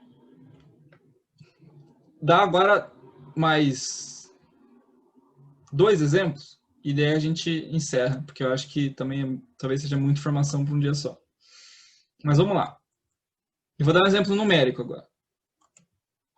Um exemplo, uma função que a gente encontra sempre. Então, um exemplo.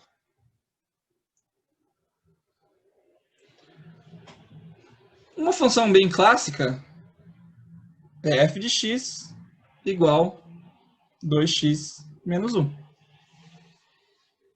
Né? Isso aqui é igual a y. Então, y é igual a f de x, que é igual a 2x menos 1. Isso é uma equação, né? Uma igualdade entre coisas. O que eu faço para, por exemplo, plotar isso? Colocar isso no gráfico? Bom, hoje em dia, no nosso mundo moderno, você pega 2x, f de x, y igual a 2x menos 1, joga em qualquer aplicativo que você acha na internet, ele vai plotar isso para você. E você vai poder ter uma resposta. Mas eu quero que a gente pense em como fazer isso, estruturar, de um modo estruturado. Então, isso aqui, em geral, a gente tem duas maneiras de desenhar isso, ou de entender isso. Se eu falei que função é uma transformação, o que eu posso fazer? Eu posso começar a plotar os pontos, as estrelas no espaço, vamos dizer assim. Então, se f de x é igual a 2x menos 1, eu posso começar a testar valores. Então, a gente, em geral, faz uma tabelinha aqui, assim. Ó. Então, aqui eu tenho x, aqui eu tenho f de x, que é igual a y. Como eu falei, isso aqui é tudo convenção. Se eu quero chamar de w, f de w, que é igual a z, eu posso chamar também. Não importa. Então, eu quero... Por exemplo, quando eu estou em x igual a 0, o que acontece com a função f de x? Bom, quando x é igual a 0, vem aqui f de 0. Isso aqui é 2 vezes 0, menos 1. Concorda? É só substituir ali. Isso aqui vai ser igual a menos 1. Né? Porque isso aqui vai ser 0. Um número vezes 0 é 0. Então, quando x é igual a 0, f de x é igual a menos 1. E quando x é igual a 1, ou seja, f de 1. Então, vou botar aqui x igual a 0, que implica f de 0. X igual a 1, que implica f de 1. F de 1 vai ser 2 vezes 1, menos 1.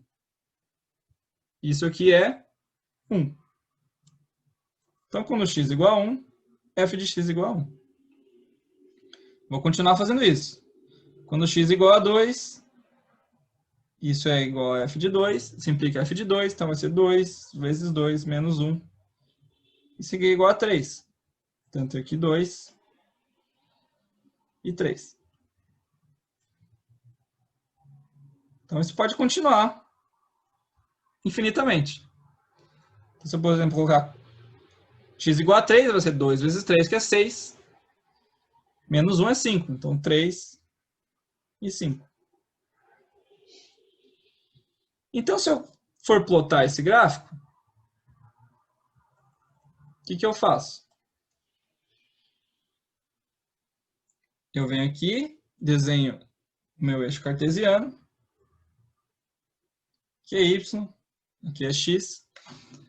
E aí é legal, especialmente no começo, a gente fazer... Se você tem aqueles cadernos que tem aqueles quadradinhos, é legal, porque você faz cada quadradinho, você faz você pula você coloca uma unidade. Então eu posso fazer aqui tipo 1, 2, 3, 1, 2, 3, menos 1, menos 2, menos 3, e igual aqui 1, 2, 3.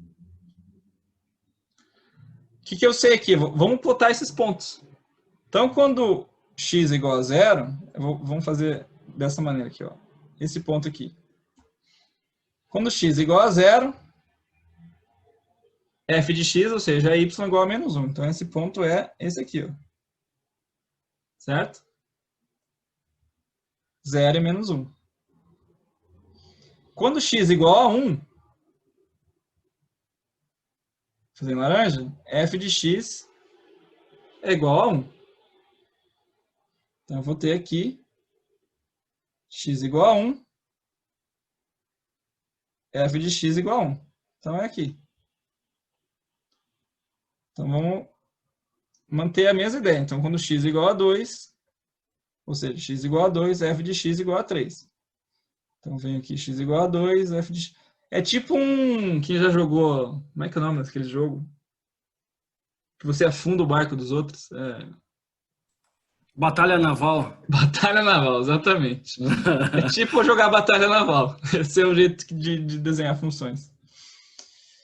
Então, isso aqui eu não sei se a pesada sabe sobre batalha naval.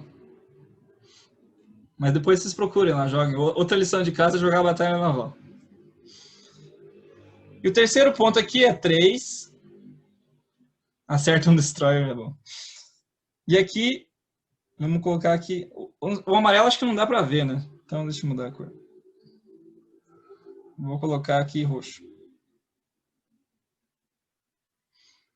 Então aqui 3 e aqui 5. Então eu tenho vários pontos aqui.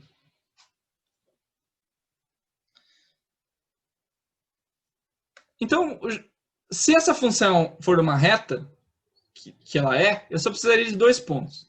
Tá? Mas a gente não sabe que ela é uma reta, por enquanto. Mas assim, é que eu não desenhei exatamente direito. Mas uma possibilidade é fazer isso aqui. E faria todo sentido do mundo eu falar que isso aqui é essa função. Y igual a 2x menos 1. Que é f de x. Aí eu plotei minha função. Ou seja, eu conectei a parte algébrica, a parte dos números, com o gráfico. Como é que eu fiz isso? Através do jogo da batalha naval. Através disso aqui. Então, isso aqui que me permite conectar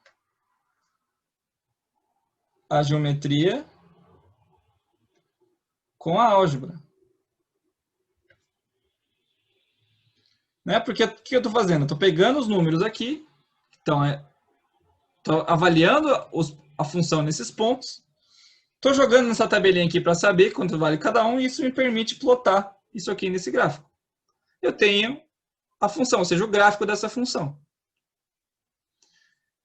Por que é importante fazer, por que é interessante fazer isso? Bom, se eu tenho essa regra aqui, vamos imaginar que eu estou tentando entender os custos de uma fábrica. Uma vez que eu plotei essa função, imagine que eu observei isso aqui na minha vida. Né? Eu vi, quando a gente produz 3 unidades, a gente tem 5 de receita. Quando a gente produz 2 unidades, a gente tem 4 de receita, ou de custo. A pergunta legal, nesse contexto, é você falar, bom, mas e se eu produzir 7? O que acontece com o meu custo, com a minha receita? Uma vez que você descobriu essa função, eu estou falando do ponto de vista estatístico aqui, né? Mas uma vez que você tem essa função, você joga isso aqui na função e você vai ter um resultado aqui. Bom, possivelmente o custo vai estar nessa região aqui. Se a função for dessa forma. Então, aula que vem, a gente vai ver vários modelos de funções para tentar explicar o comportamento do crescimento da epidemia. A gente vai usar essa ideia aqui. Eu tenho pontos que estão surgindo, eu vou tentar achar formas funcionais, formas analíticas de funções que expliquem o crescimento dessas coisas. Tá? Então, para fechar, eu vou mostrar como é que a gente calcularia isso de um jeito usando geometria analítica mesmo. Que é uma coisa que vocês com certeza viram no ensino médio, mas é sempre bom relembrar. Então, um jeito de fazer isso, como é que vocês respondem essa pergunta? Bom, você pega a função lá y igual a 2x menos 1 e você pode lembrar da seguinte forma. Ou você pode fazer de outra maneira. Você pode, por exemplo, um jeito rápido de fazer. Você fala que x igual a 0, vê quanto que vai dar essa função no x igual a 0, você vai ter um ponto. Faz y igual a 0, vê quando vai dar essa função naquele ponto e plota no gráfico. E você tem a reta e plota a reta. Esse é o jeito mais rápido, né? Se você não quiser fazer a tabelinha. Mas para quem lembra de geometria analítica, você pode usar aquela fórmula. Que é y menos y0 é igual a m x menos x0, que é exatamente a ideia da inclinação da reta. E por quê? Da onde vem essa fórmula? Eu vou mostrar isso aqui para vocês agora. Então, se eu pego o m, que é a inclinação, e passo dividindo x menos x0, eu vou ter y menos y0 divididos por x menos x0. Ou, como é popularmente conhecido, ΔY sobre ΔX. Isso aqui é a inclinação. Isso aqui em cálculo, vocês vão ver que vai ser a base de tudo. Então, isso aqui é a inclinação da reta. como é que eu ploto uma reta? Eu preciso da inclinação da reta, eu preciso de 2 pontos. Né? Se eu tenho como ela está inclinada, eu tenho onde ela está no espaço, eu só coloco o ponto no espaço e coloco a reta em cima, eu vou ter um desenho bom da reta. Por que ΔY sobre ΔX? O que é ΔX? Vamos fazer aqui, ó. ΔX é x menos x0. Então, vou imaginar aqui, ó. Acho que aqui vai ficar mais fácil. Deixa eu mudar de cor. O que é x menos x0? Vou colocar aqui nessa cor ketchup aqui. Vamos imaginar que seja aqui, ó. Então, é a mudança em x. Então, 3 menos 2. E eu vou ter... Então, vamos fazer aqui assim. 3 menos 2. Eu estou só fazendo de várias maneiras para vocês saberem qual que é a ideia. Então, aqui tem 3 menos 2. E qual que é a mudança em y? Y menos y0, ΔY. Vai ser aqui 5 menos 3. Então, é aqui, ó. 5 menos 3. Essa é a mudança em y. Que a gente pode falar que é isso aqui, ó. Então, esse é o ΔY. Esse é o ΔX. Que é exatamente isso aqui. ΔY sobre ΔX. O que eu quero saber é exatamente qual que é a inclinação disso aqui. Então aí tem uma questão de ângulos que não vamos entrar, mas é basicamente a ideia de como é que essa reta está colocada aqui. Né? Para onde ela está apontando. Aí se vocês lembrarem de trigonometria e tal, vocês vão ver que a reta é o lado oposto sobre o lado adjacente, que é ΔY sobre ΔX. Então, como é que eu acho a inclinação dessa reta, ou seja, o ângulo dessa reta? Perdão, exatamente, a inclinação da reta. Bom, eu coloco lá M é igual a ΔY, que é o quê? 5 menos 3, sobre ΔX, que é 3 menos 2. 5 menos 3 é 2, 3 menos 2 é 1. Essa é a inclinação na reta, que é 2. Com a inclinação na reta e com um ponto, eu consigo traçar ela. Beleza? Então, esse é um jeito de resolver uma função linear que vocês vão ver extensivamente em cálculo e em outras coisas que nós vamos ver ao longo do curso. Beleza? Dúvidas?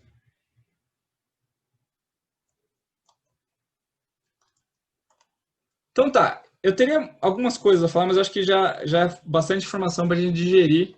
E eu queria fechar a aula falando sobre o desafio. E eu também vou passar para vocês uma chamadinha. Então, já que a gente falou extensivamente sobre funções, transformações, etc. Alguém tem um palpite de como que resolve isso aqui? Eu vou mostrar para vocês como é que eu fiz esse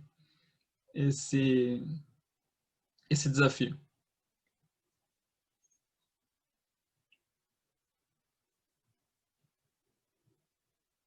Ninguém?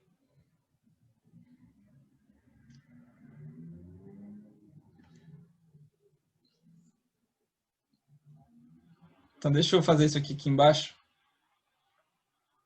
Que eu vou mostrar para vocês como é que eu criei o código. Então, vamos lembrar lá. Eu tenho aqui um D, um traço, um W, um P, outro traço, um Q, um pentágono, um U, um R, dois traços, um L e um Q. Eu falei que usei duas criptografias, a criptografia do César e a criptografia de símbolos geométricos. O que eu fiz? E tem um filme muito interessante, para quem não viu, chama do Alan Turing, tá? Chama O Jogo da Imitação. Mostra como é que ele... É meio que a história da invenção do primeiro computador e tal, e mostra como é que ele quebrou o código que os nazistas usavam para passar a informação militar na Segunda Guerra Mundial. Esse código que eu fiz aqui é um código que um computador resolveria em um centésimo de segundo. Então, por que no Google, quando a gente vai fazer pede uma senha, o Google sugere uma senha, ele usa aquele monte de coisinha, W, X, maiúsculo, minúsculo, não sei o quê. Exatamente para não ter uma função muito clara que mostra como é que você está criptografando seus dados, protegendo seus dados. Porque essa função que eu usei aqui, ela é muito fácil de você ser testado para um computador, né? E são duas funções. Eu queria falar só mostrar para vocês que criptografia, que é a base de todas as transações financeiras modernas, a base da comunicação moderna, é uma aplicação de funções. Então, eu vou falar as duas funções que eu usei, vamos ver se vocês adivinham.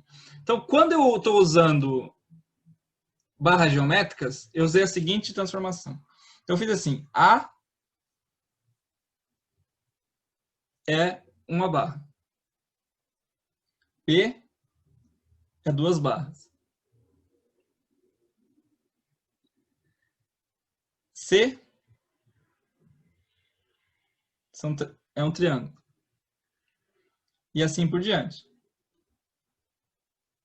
Então, cada letra do alfabeto faz uma forma geométrica do número correspondente no alfabeto. Então, aqui é 1, 2, 3, 4. Aqui vai ser uma barra, duas barras, um triângulo, um quadrado. Então, aqui, um pentágono. Então, aqui a gente já sabe que é E. Certo? Então, aqui é E. Todo mundo concorda? Todo mundo concorda que aqui é A? Certo? Todo mundo concorda que aqui é B.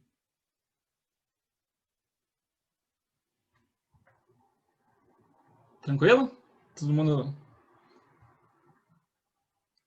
mundo online? Ou, que nem o Neymar ou offline? E agora eu vou mostrar a outra regra, que é a cifra de César, que é como César transcrevia as suas cartas. Bom, a regra que eu usei aqui, que é um tipo de regra de César, é o seguinte: eu pego a primeira letra do alfabeto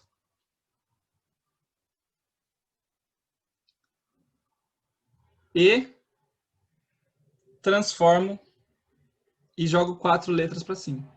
Então, o A vai virar o D. Eu acabei de ver que eu cometi um erro aqui. Mas é basicamente isso. O A vai virar o D, o B. Eu já vou consertar, olha. O B vai virar o E e assim por diante. Então, aqui, na verdade, deveria ser E. Então, foi um erro meu.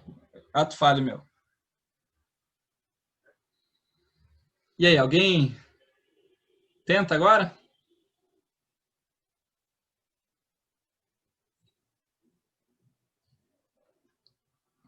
Então, aqui é um B.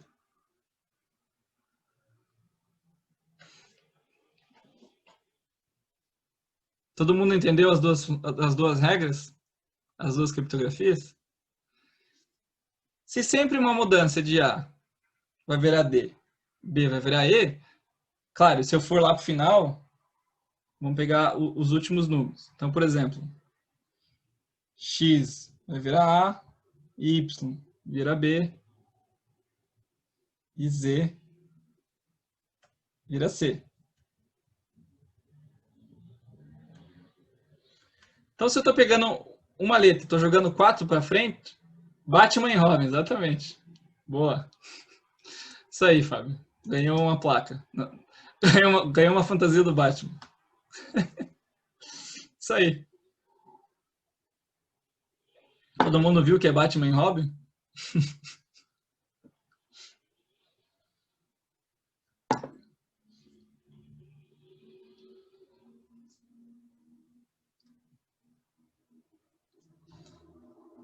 Por que é Batman e Robin? É só você ver. Eu usei, em alguns casos eu fiz os negócios geométricos nas questões mais fáceis, no A, no E, no O, e para longe, para mais longe do alfabeto, eu usei outras coisas. Eu usei a transcrição de César. Então, na verdade, quando você vai fazer uma boa criptografia, as criptografias modernas, elas usam um monte de tipos, vários tipos criptográficos. Porque imagina, um computador, ele fica...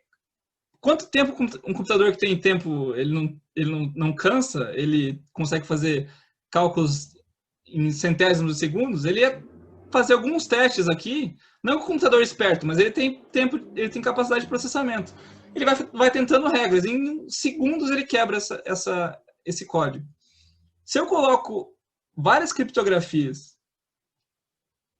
que vão ter funções não tão claras, não tão específicas, é bem difícil você quebrar o código. Por isso que quando você vai escrever seu e-mail, é bom que você vai colocar a tua senha, você não coloca a tua data de nascimento, você não coloca Batman e Robin. Você tenta colocar números, letras, caracteres especiais.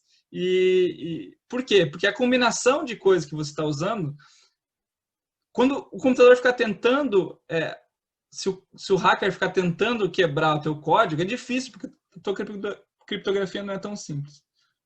Então, a história dos 2 filmes que eu achei interessante lá, o jogo da imitação é basicamente, o código nazista era extremamente complexo, ele mudava todo dia.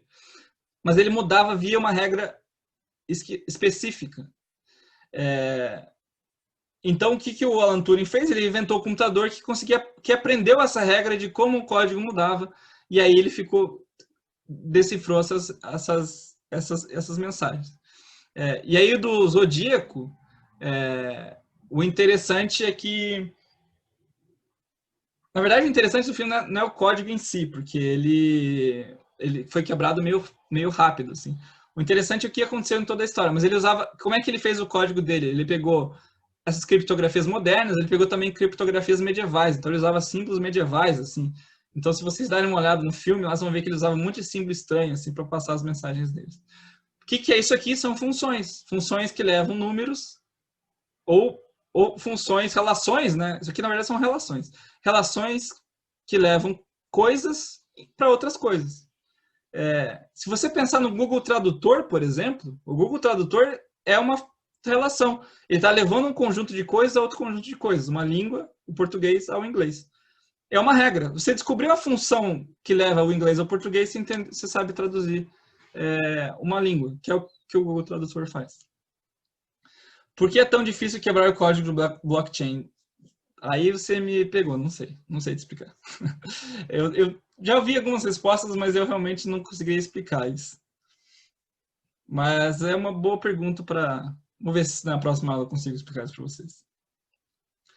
Beleza? Alguém tem mais alguma dúvida, um comentário? Que eu vou passar uma chamadinha para vocês.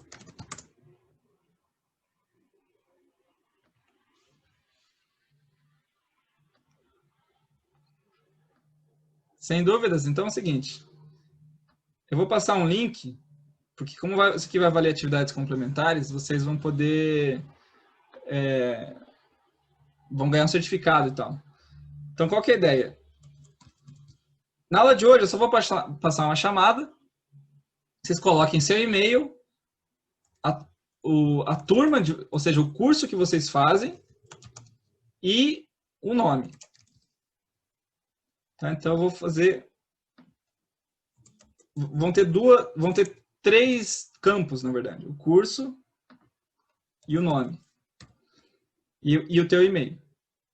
Então, vocês colocam lá de que curso vocês são, e teu e-mail e teu nome. Semana que vem, o que eu vou fazer? Eu vou passar para vocês uma lista de exercícios, que daí eu acho que talvez o nosso amigo Israel vai nos ajudar se vocês tiverem alguma dúvida.